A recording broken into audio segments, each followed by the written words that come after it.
So I teach analytical chemistry at the second year at Carleton, and it is a field of chemistry that I like to start my courses by bragging about how it's one of the most important types of chemistry. Because a lot of other types of chemistry are built on experiments that you have to do to actually test a theory that then becomes textbook. And in order to test any kind of a theory, you have to come up with an experiment and ultimately have some type of way of analyzing, doing an analysis on the theory that you have. So I start my courses by patting my students on the backs about taking the course, kind of patting myself on the back at the same time, in that analytical chemistry is where the rubber hits the road in terms of the types of chemistry that are out there. Physical chemistry, inorganic chemistry, organic chemistry. At the end of the day, you have to test your theory and you have to have some type of analysis to do that.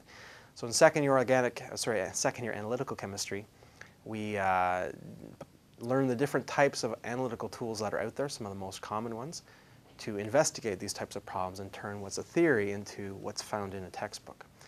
I also teach a fourth year mass spectrometry course, which is another type of analysis.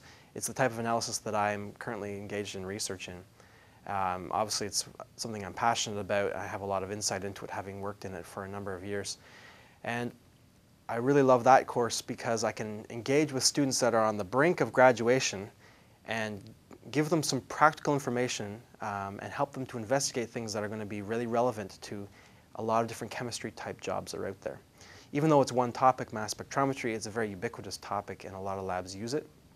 People coming away with some kind of insight and knowledge into that topic can find themselves an advantage in an interview situation. I've had students actually write to me later on to say that very thing.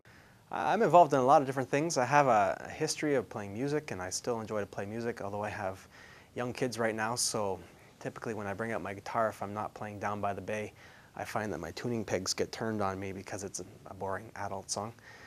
But I also play hockey twice a week. I like getting exercise that way.